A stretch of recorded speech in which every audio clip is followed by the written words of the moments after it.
I graduated and then I got a job in an office and that paid well, but I hated it. I was dying. I felt like my soul was just withering away and I was wasting the most healthy years of my life working for someone else, working to build someone else's dream. And I didn't even have money to buy chips at that gas station.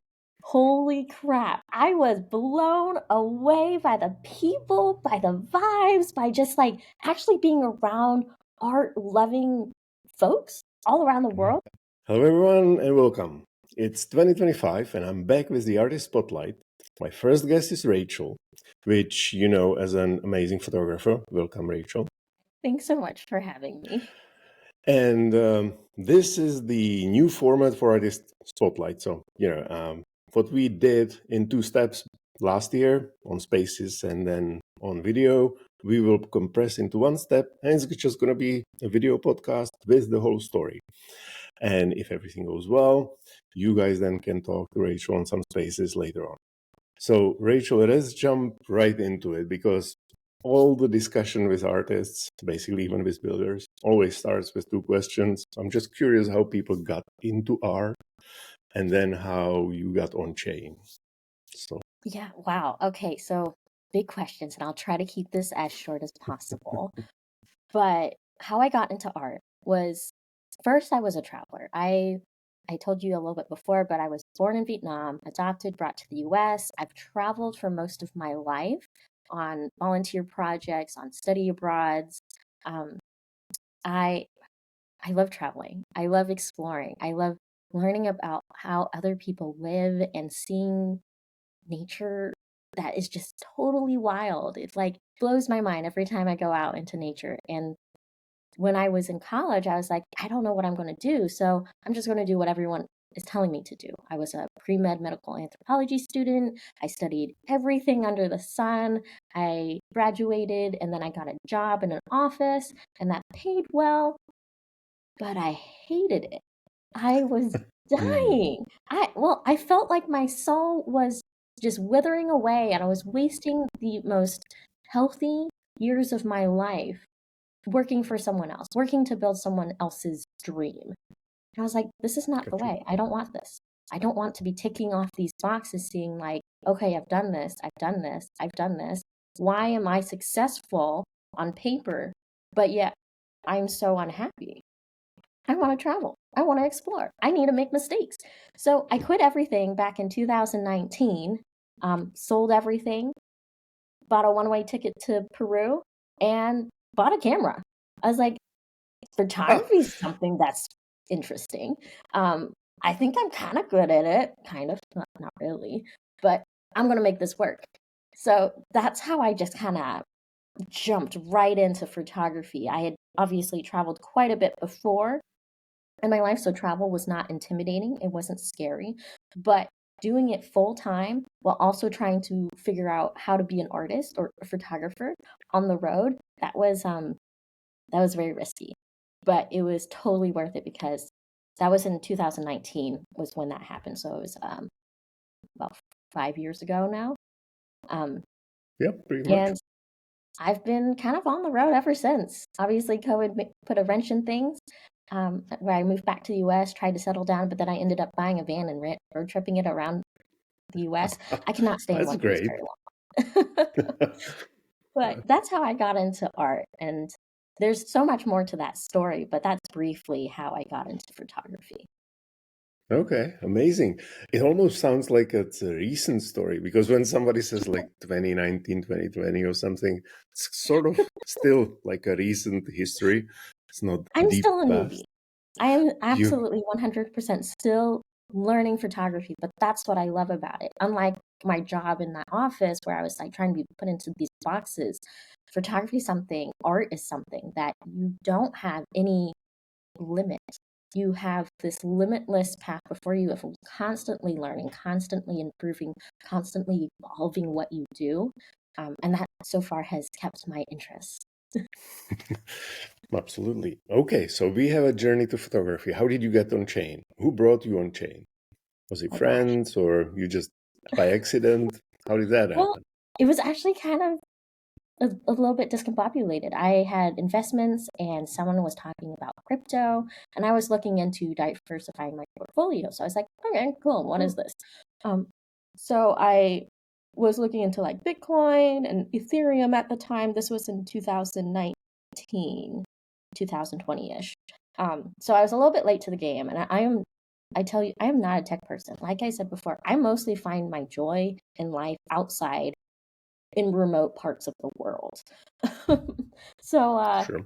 being online, being on social media, like I wasn't on Twitter. I had barely maybe like 1,000 followers on Instagram. I was not an influencer, but all of my friends who were very big were making a ton of money on NFTs. This was like the 2021 craze.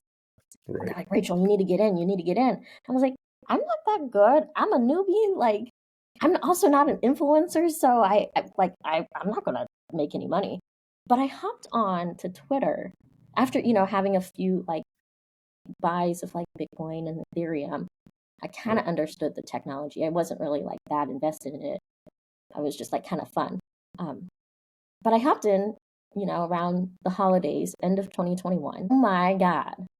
Holy crap. I was blown away by the people, by the vibes, by just like actually being around art loving folks all around the Mhm. world. Like you can say like what you want about Instagram, but it is not great because everyone's pitted against each other.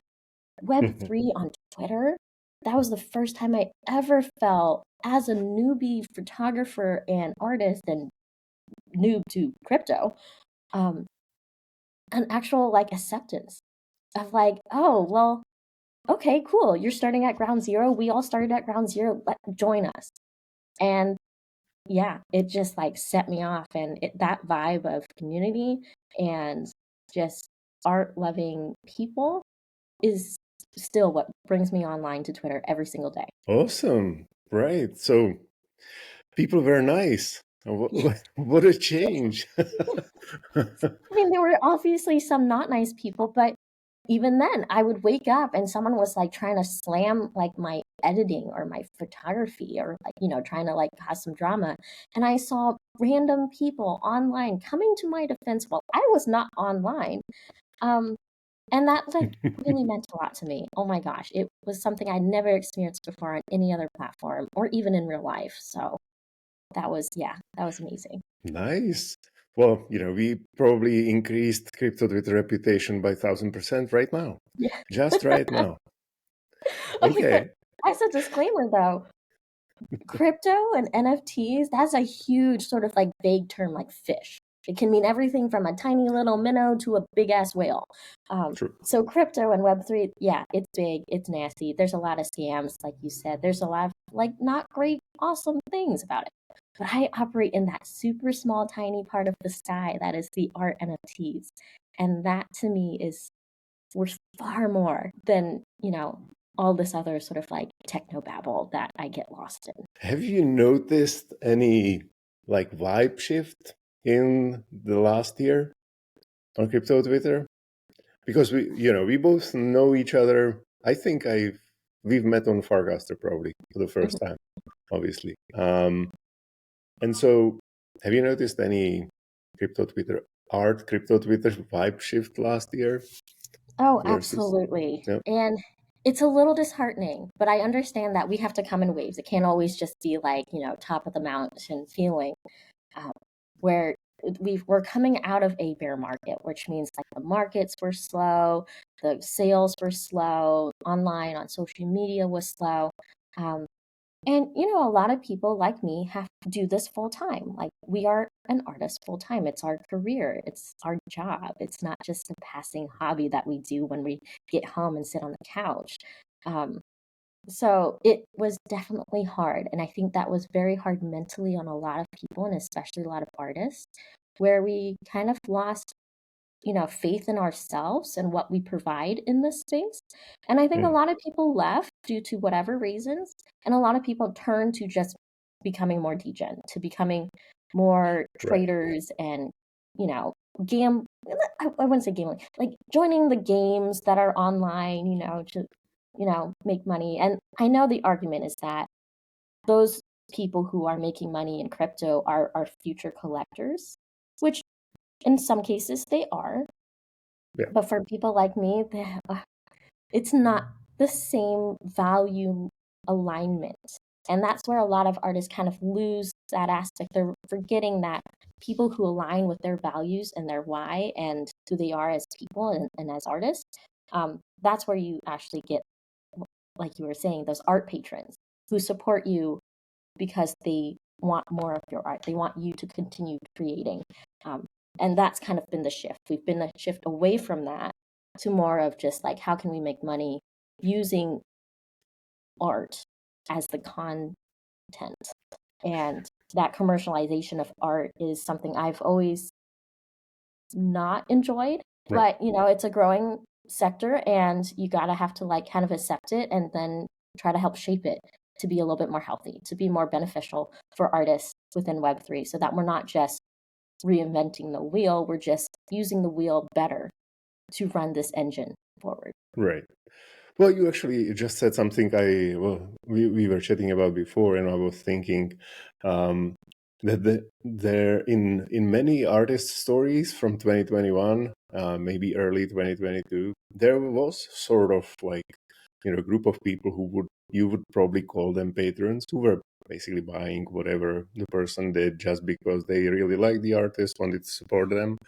And because the numbers went up for almost everybody, so why not? And that, I guess the whole thing shifted a little bit in a bear market because even if you like collecting stuff, obviously, if you are collecting something from your reserves, it feels a little bit different than when you are collecting it from last week's profit. So I totally get it. Okay, let's come back to the beginnings. So we know how you got to crypto. I would say sort of accidental financial angle. And how did it go with your own NFTs then? What was the first mint, first collection? Was it a collection? Was it a one-on-one? And did anybody help with it? Because I can imagine it was kind of intimidating in like 2020s. Still, Oh high my God. gas prices and everything. Absolutely, totally intimidating. So many times where I was just like, I can't do this. I can't do this. But like I said before, there were so many people who were helping each other, who were willing to share, who were just being like, oh, okay, so you have a question, let's figure this out. Here are your options. This is how you do things. I was super lucky. I was able to get in on some group chats. Some people took me under their wings, and we're still in the same DM groups like 4 years later, which is amazing. And these people definitely helped me understand kind of like how to do things and kind of like what my options were at the time. Of course, I've made a lot of mistakes since then, but that's okay. We're still going. That's what life is, especially as an entrepreneur. You have to keep failing to get to success. So, I kind of forgot your question, but basically, The first my collection or first okay. mint. Well, my first mint was actually a composite piece that was tied with a poem. It's a Genesis piece on Foundation's contract. So I'm not sure if I really want to burn it or not because it has not been sold. I set it at a really high price because I was like, okay, this is goal setting. This is manifesting. This is me saying, okay, this is a new frontier. This is a new place. This is a new like way for me to actually look at myself as an artist. This is what I'm doing. And I still have it. It's still available. I was thinking I would raise the price every year just because I feel like it's like wine. Yeah, More sure. valuable with time. Is it among the links we are going to show? No, it's not. Mistake. Oh, but I can send that to you. But it's the first mint on my foundation, my foundation page. Okay. It'll be the first one if you just sort by oldest. But then my first sale, so that happened. It was a lot of hype, but I was like, okay, great. I got that in at the very end of 2021 in December. And I was like, okay, how can I be different? Because I don't like doing what other people do. Obviously, I will observe and I'll see what I like about it, and I might like follow along if it fits, but I've always been very independent in that regard. So I was like, what can I do differently? I was like, do people do additions? Because I kind of heard rumblings on that, and everyone was like, "Don't do it, Rachel. People did editions last year, and it totally failed. Like it was not good. Or blah blah blah blah blah." I was like, "Okay, I'm gonna do an edition." So I did, and oh my gosh, it sold out within the first day, within hours. And it was these two penguins Wow. holding flippers with a rainbow behind them. I had taken the picture of the penguins in Antarctica the year before, and oh my gosh, that was so exciting. Like, let me tell you, like when you get your first email being like, "This sold," you're like, "Oh!" And that vibe back in the community, it was infectious. You know, people were hyping you up, people were sharing, people were congratulating you, and it was such a vibe. And that kind of like took me off. It like brought me into people's wallets. It gave me the confidence to kind of keep going Sure. because, you know, even though it wasn't that much money, it was still strangers on the internet valuing my photograph, learning about me, connecting with me after they bought that photograph, and then like we were vibing together. It was definitely more of an experience than a transaction. Um, Very so that cool. yeah, set me off. I think the stories about the first sale and versus first mint are always fun. Uh, Even though some people started relatively in a good time, you could say, and they basically started with the first whatever collection or 101 and a sale at the same time. But I think it's much more exciting if you don't have it at the same time. If it sort of requires a little bit of effort, and maybe it also makes you a little bit more resilient for when the times are not that great. Absolutely. You definitely Anyway, need and resilience. so you mentioned that you are probably still in the same group chats with some of the artists and people which were helpful from the beginning. Have you ever considered like your own community formation? Because it's one of the topics which almost every artist goes through, and some try it, some don't. So what are your thoughts? So this is a business decision, in my opinion. When you think about it, it's like, okay, if I make a group chat of maybe all the people who've collected my work or who are interested, what can I provide for them to bring them on this journey of me as an artist that gives them value? It doesn't waste their time. I don't like time wasters. I don't like to waste other people's time. And I think that's where a lot of artists are like very hesitant when they share their art or when they like try to talk to people, where they don't understand exactly what they're bringing forth, what they're, what their value is right there. And it doesn't have to be anything complex or amazing or big. It doesn't have to be all flashy, but it does have to be of value. We have an onslaught of beautiful artworks every day on our phones for free. How do we bridge that to people buying and becoming patrons? And this is where the group chats come in. I am in a lot of group chats. I did start a group chat for a couple of my collectors, and I was sharing kind of my behind the stories and kind of what I've learned on the road and things like that.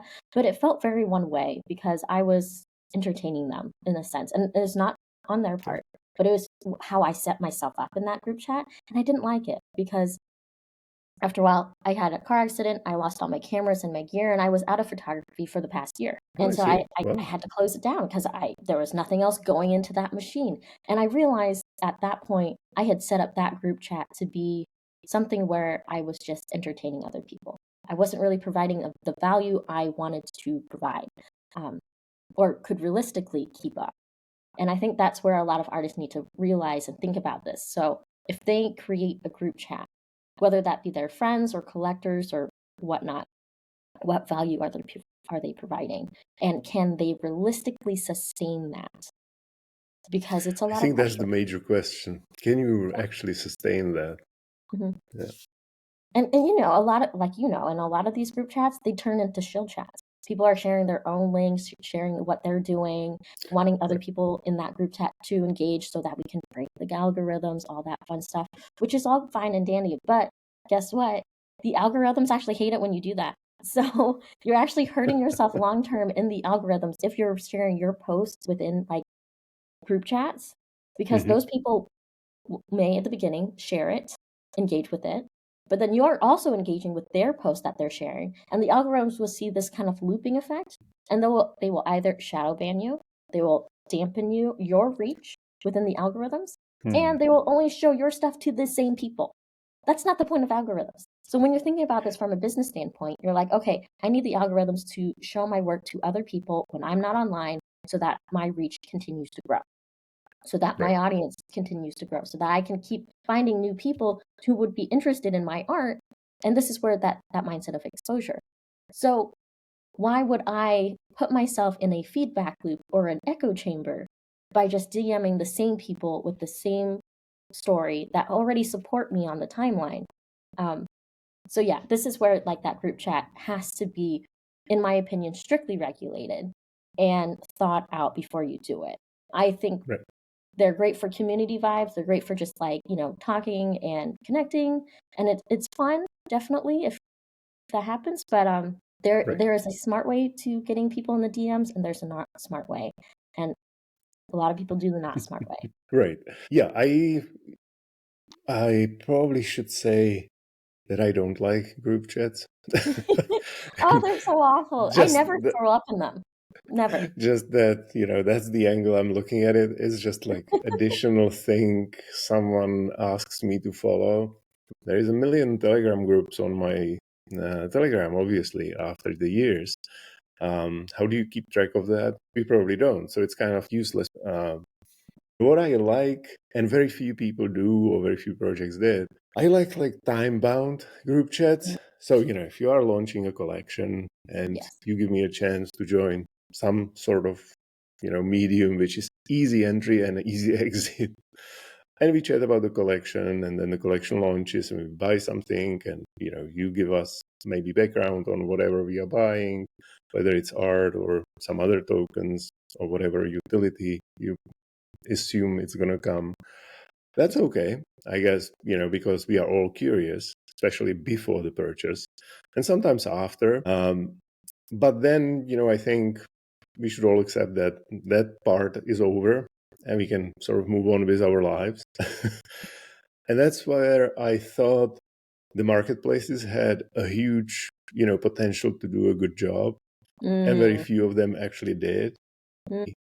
I would definitely prefer, for example, to follow Foundation and have Foundation introduce me one artist every day whenever I have time, rather than me doing all the work on crypto Twitter and Instagrams, trying to figure out who is good, or then joining my friends' group chats where they chat about artists and art, and trying to figure it out from there. And I think it was and still is a huge missed opportunity.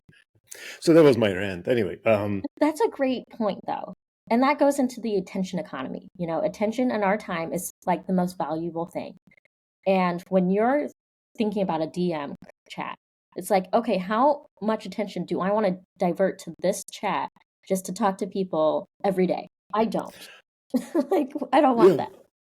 And I think, it's by default, if it's your group chat, you are sort of the entertainer. So everybody expects you will entertain them. Which again, it's possible, but then what's the difference between your timeline and a group chat? Pretty much, it's hard to keep it very much different. And if you can do it, it's a lot of effort, which I don't think gets you the value back for the effort. Honestly, it's just my point of view. I know some artists who did great, and they actually built a big community around their Discords, and it's working. But it's probably minority. Well, we'll see. We'll see where we are heading with all the AI summarizations and AI bots and everything. Right. Soon you're going to see an AI agent Rachel. Okay. Yeah. You will see BFG as well. But one of my group chats, so the only group chats I manage right now are ones that people aren't allowed to talk in. So we call them the art cabals, and we only share open calls or artist opportunities we see on the timeline into these group chats. And that way people can, if every day they know if they see a notification in these group chats from me or from anyone else, it is an art opportunity. And then people can go in and apply to these opportunities or open calls or things like that. No talking, no personal shills unless they're part of an open call.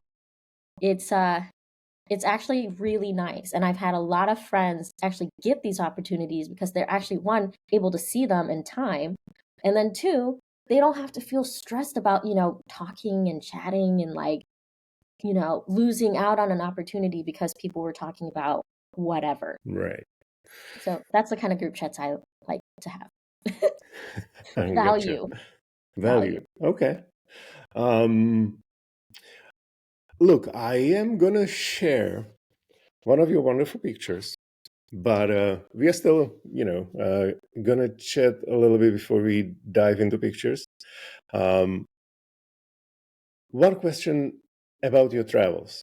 So, how do you decide where do you travel and what pictures you're gonna take?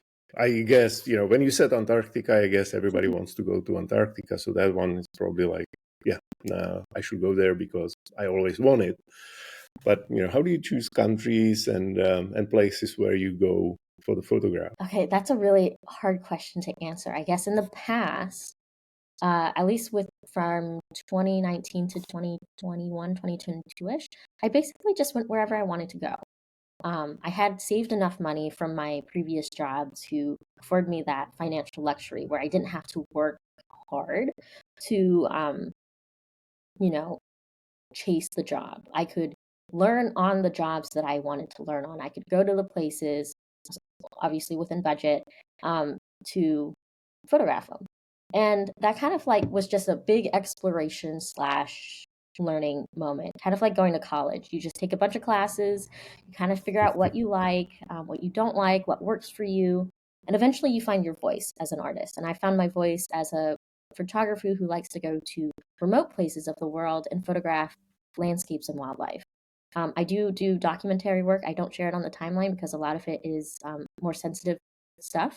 And it's not made for social media show. It's really for conservation, raising money, trying to tell the stories of these animals and the world before it's no longer existing.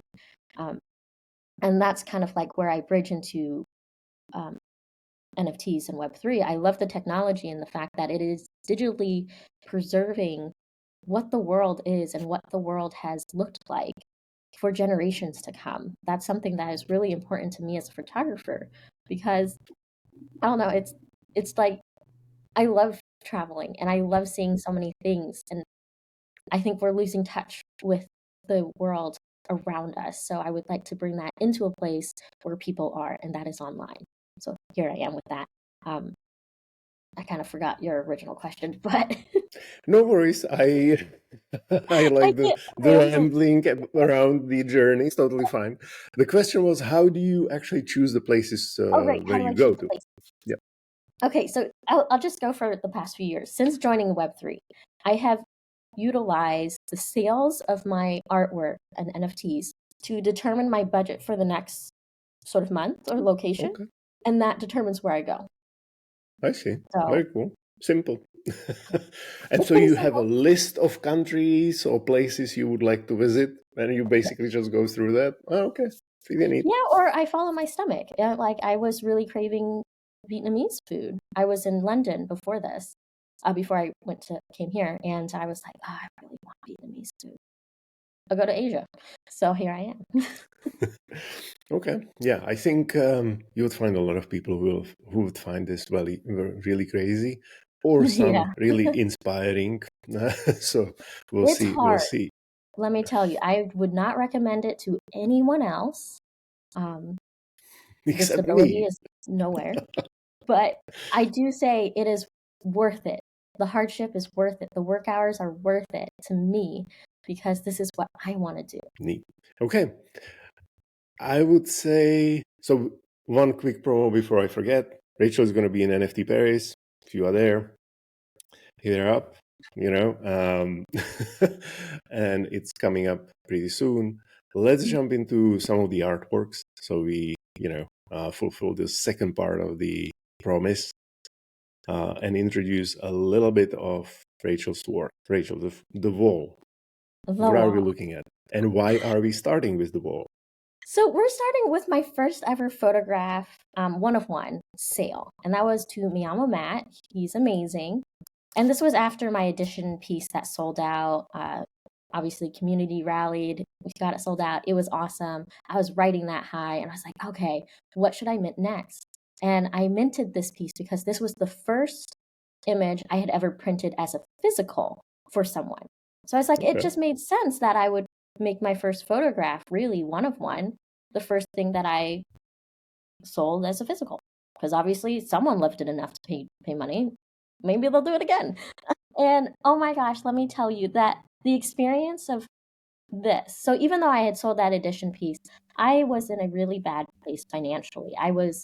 When I shared this piece, I had broken down on the side of the highway, no gas. I was at a gas station in my van, and I didn't even have money to buy chips at that gas station. And I was Okay. like in a really low place. But here I was on Twitter just talking and vibing, and no one knew about this. But then suddenly, like, I minted this, and people were rallying behind it. They were hyping it up. I had like a bid war going on it, and I was watching it and just like breaking down in tears because it just kept going up and up and up. And I was just like, I couldn't tell anyone, but I was like, guys, this is literally changing my life. This is paying me enough money within the next 24 hours for me, one, to eat, and then two, to actually fill up my gas tank to get to my friend who was going to house me for the next little bit. And like I still get emotional talking about it, but Yeah, it that's nice. was like really amazing just what the community did for me and my art without knowing what I was doing, without knowing that I was at truly one of the lowest points of my life. And so that happened, and it just kind of brought my faith in humanity and what we were doing and the good people that were there in Web3 art. And it showed me that these art sales, it's more than just a transaction. It's more than just like, hyping up like, oh, I have this cool person in my wallet. It's or I have this beautiful piece of artwork that I can like put on my screens. It's a experience of being supported in a way that is, yeah, it goes beyond just a transaction. Cool. Where is this? So this is Patagonia in Argentina. It's El Chalten. It's actually taken right outside of the city El Chalten, which is the little town before all the hiking trails. This is actually taken around 10 o'clock at night. It was in January, and the Wow. sun was just starting to set, and we had just arrived after long hours of travel and buses and airports. So we're like, we need to go out. We need to like see these mountains because this is why we're here. So my partner at the time, he went off to like go to this typical, Instagrammable spot. That was kind of like his way of photographing was, taking the same shots everyone else. But like I told you before, I'm a rebel. I don't like doing what everyone else does. So I was like, okay, you go ahead. I'm not going to get your shot because that's boring. I'm going to go up this animal trail up to the top of this other mountain, and I'm going to shoot from there because I was just like, it just looks cooler to me. I think it looks like nicer. Also, no one's going up it. I'm following like guanaco poop trails up this like super tiny, not even a pathway. I fell, cut myself. Anyways, it was a whole on adventure, but I had this whole plateau to myself, and I took it. It's a pano shot, and I was just having fun. I was just enjoying being present in those incredible viewscapes, and yeah, to me, it was that wall of I could do what everyone else does, or I can climb my own mountain and I can get my own shot, and it means more to me. And to me, that was it. That's why I do photography. That's why I explore and travel and do everything that I do. So, Impressive. I love the colors. That's no question about it. So, what am I supposed to show here? This one. Okay, so as I said, that whole like experience of selling that one of one to Miyamo Matt and the community, it filled my soul. And I was like, okay, what do I do with this money? I need to give back. I need to do something for everyone here who has supported me to this point. And I know this is like super like egotistical talk because it was only like 3 months after I had joined Web3. But 3 months is like 30 years, right? Exactly. Here, yeah. So I was like, okay, I want to start a community and actually help artists feel the same thing I felt. I want to help other artists find their voice and feel empowered and make those sales and make connections to collectors beyond just collecting or selling. So I started the Artverse, and everyone, at that time was like, make a community. So I was like, okay, but I need money to do that. So I did this edition. Obviously, it sold out. It was, again, a huge, incredible moment within the community, rallying behind something I thought I could do in this space. Of course, I have shut it down. It could not survive the bear market. Definitely a lot of things. But I do think that I did provide quite a bit of value to the people who were part of the Artverse community. I'm really proud of a lot of the stories that people told me that came out of it, and what I was able to do as a one-woman show. I do hope that someday someone else can take up this baton and do it better than me. And if they do, they should talk to me because I can tell them what not to do. Well, maybe you will give it another shot. Who knows? Yeah, we'll see. We'll see. I did lose a lot of money because I trusted the wrong dev team to build a website. So I did lose most of the money that I raised with this edition, which is kind of like why it failed as soon as it did. But it also, at the time, by the second Artverse edition, that's when the market crashed. That's when everything just kind of stopped. So it's hard to keep up momentum with that. The deaf relationships are also sometimes a killer. So what's the picture? What are we looking at? So you're looking at like the iceberg. Thank you. It's a glacier from Iceland with the Milky Way. Obviously, it's composited because the Milky Way does not look that big in real life, and it doesn't align like that there. But that was also from one of the first real photography trips I took with Cass Samore. And she's an incredible composite photographer in the Web3 space, maybe one of the highest paid photographers in the space. And I had paid for her to come to Iceland with me and to teach me photography back in 2019. Wow. Okay. Yeah, that was where I was doing most of my money before Web3. I was putting it towards education. So instead of going to college again, I was just putting that money as an investment to learn on the road in these incredible locations, because that's where I wanted to be. That's where I wanted my life to go. So why not learn there? Okay. So. Yeah. Well, I think it's a good point, actually. Listen, everybody. Education. Education's great. And obviously, 100%, I'm not knocking college, but I had already done college. And I felt that art and what jobs we're looking for was experience. So I was paying for experience, not just education. Okay, let me find one which was going to work. Maybe not. Oh, there we go. Abstract waves. There we go. Okay, so Artverse happened. That was great, and that helped fund me to. I've been to Iceland about 8 times in the past 4 years. I love Iceland, and I was trying to think again of how can I mint something that's different than the typical minting mechanics that everyone else is doing. So it's like, okay, as a full-time artist, I need to have the ability to pay for my trips.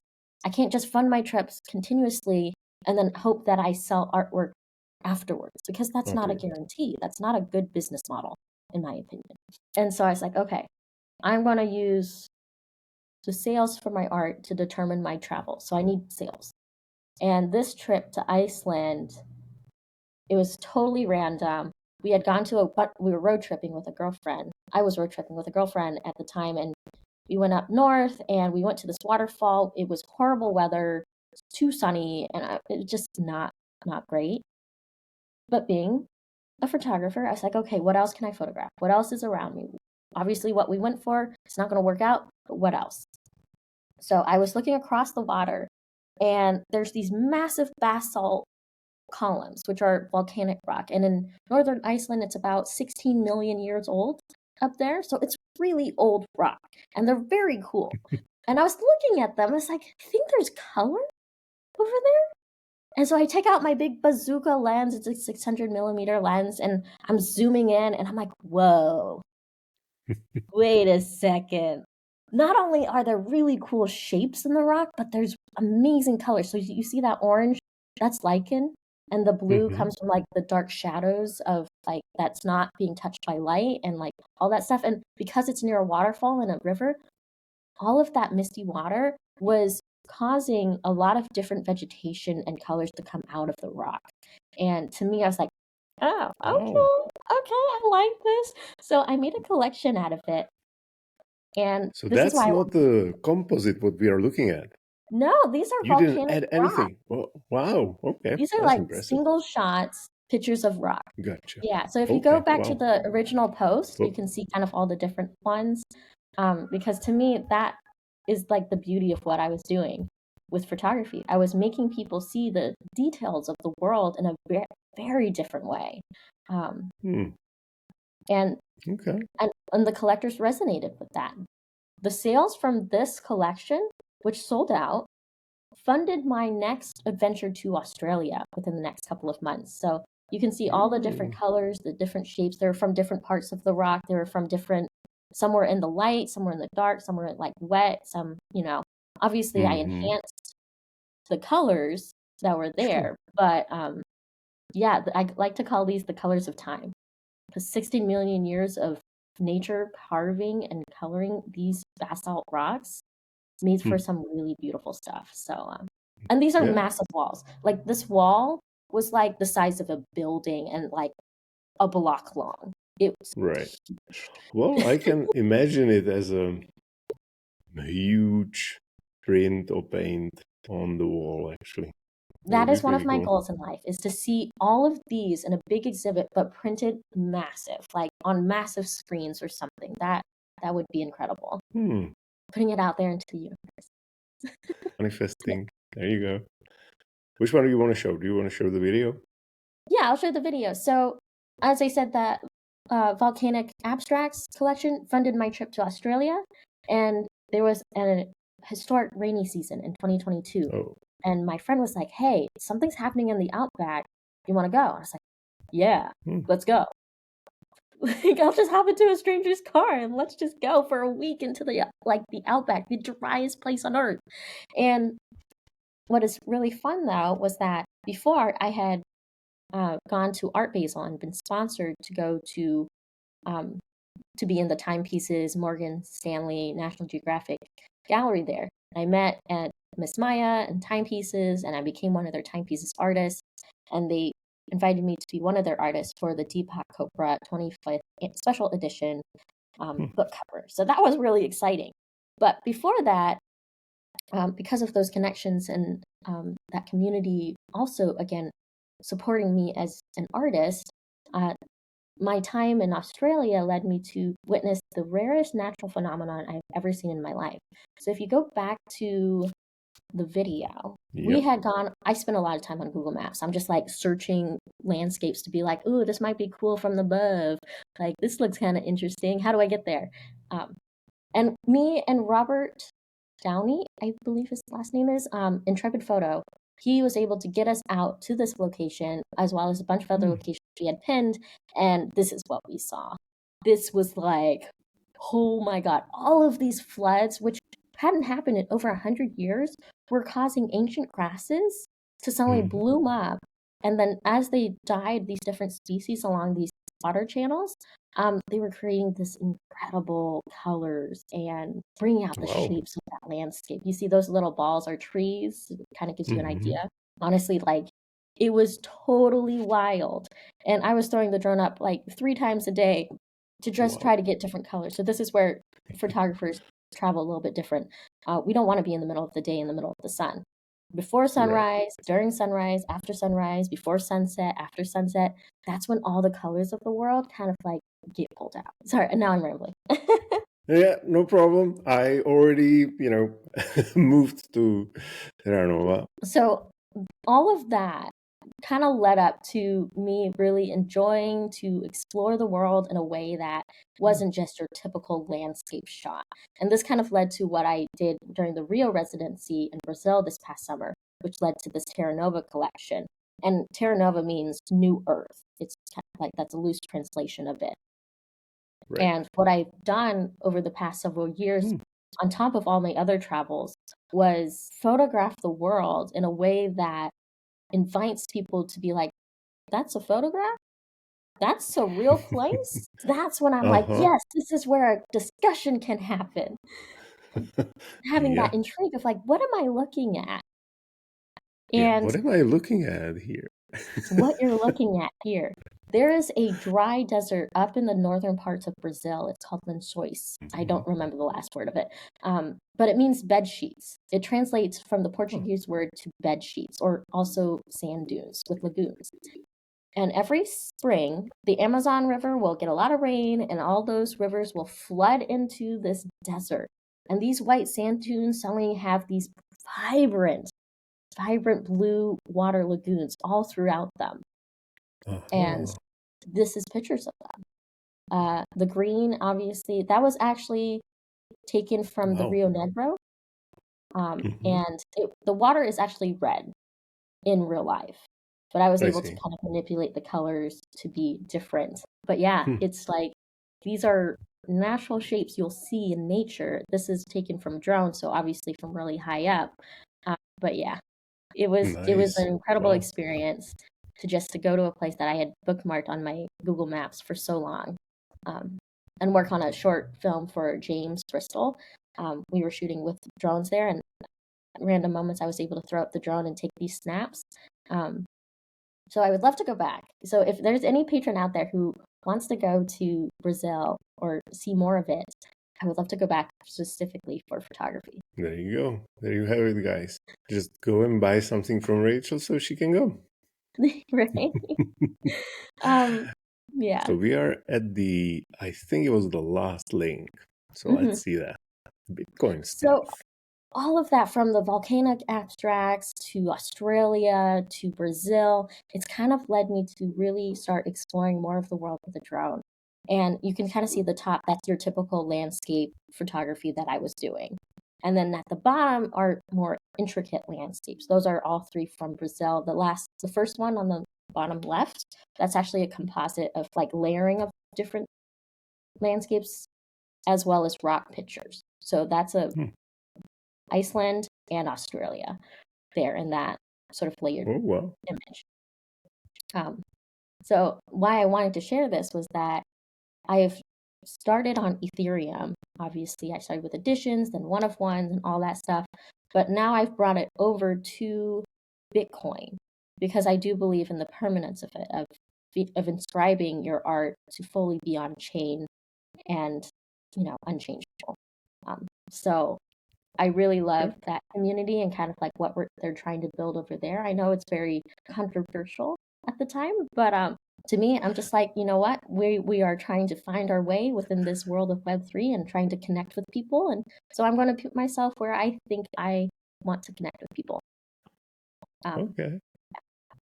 So I'm actually really excited about this collection because these two pieces on Bitcoin, minted on Gamma, minted through Gamma, uh, they were just shown at the North Club show Uh-huh. in Art Mm. Basel last December, and it was like a 20-foot screen, and it was just like so cool to see my art that big on a screen. Like, oh my gosh, let me tell you, I believe art should be experienced big. I can't wait for immersive Yeah. experiences. Like, yeah, and especially to know that that's photography and not just like,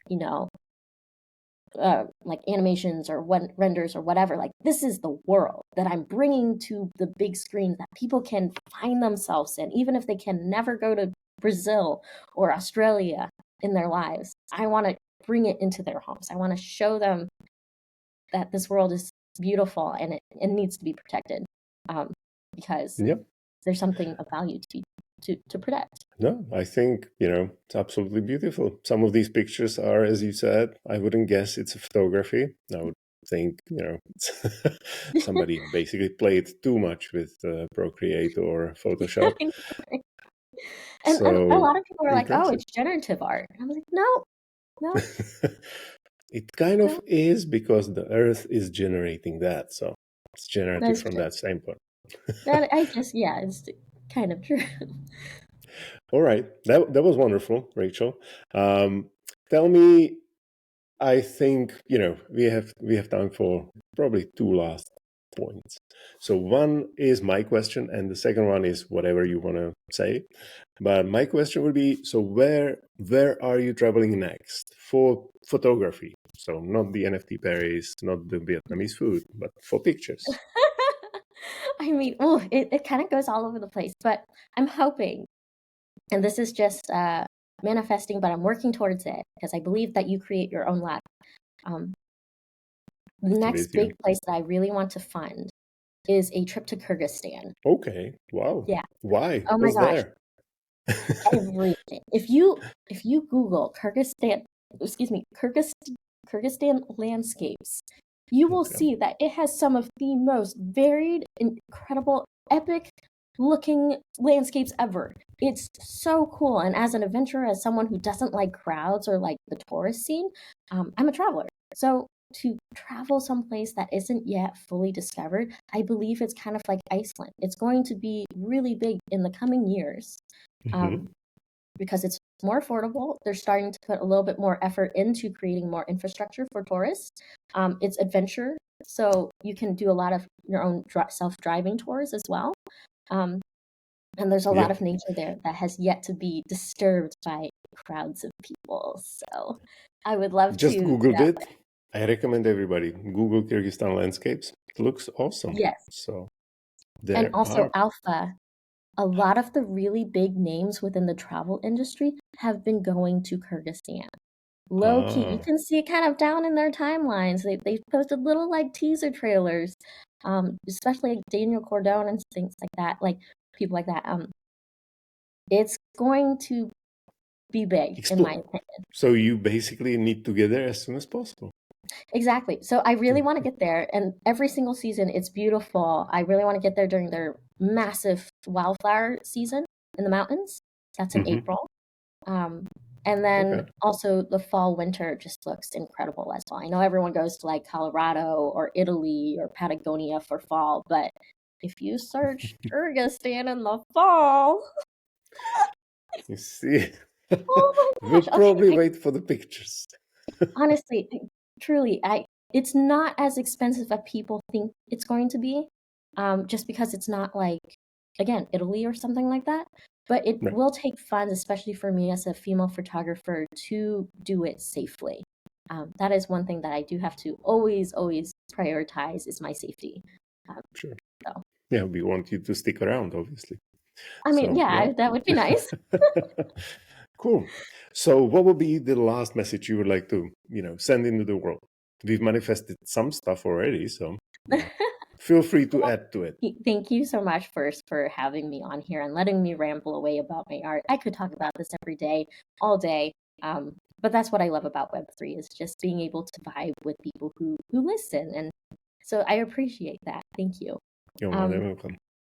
I guess if you don't remember anything else I say on this podcast, I want you to remember to follow me for more info and Obviously. non-financial advice. I am Rachel St. Wood on Twitter and most other things. But then also, if you're a creator in this space, I really want to remind you that you do have value. You do something that not everyone else can do.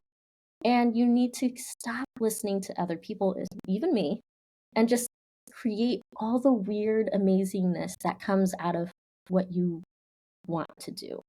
I believe the greatest piece of work you will ever create will be your life. That's the only thing you're going to remember on your deathbed. That's the only thing other people are going to remember when they think about you. So you need to live and build and create a life just as beautifully as you create your piece of art. So that's just my ending thoughts. Wonderful. Thank you very much for that. It was a big thought, but I think a lot of people probably need to hear it. So thank you very much, Rachel. It was a pleasure to have you. Everybody, don't forget to subscribe to Web3Magic. There are artist spotlight pieces coming up every week, sometimes even twice, because we have a backlog. Yeah, I'm slow, but don't hold me to it. Something's coming out every week, and find Rachel's links in the show notes because you heard it. Kyrgyzstan trip is waiting, so she needs to sell some art. Wonderful. Have a great day, Rachel. And everyone, I'll see you soon again. Ciao, ciao.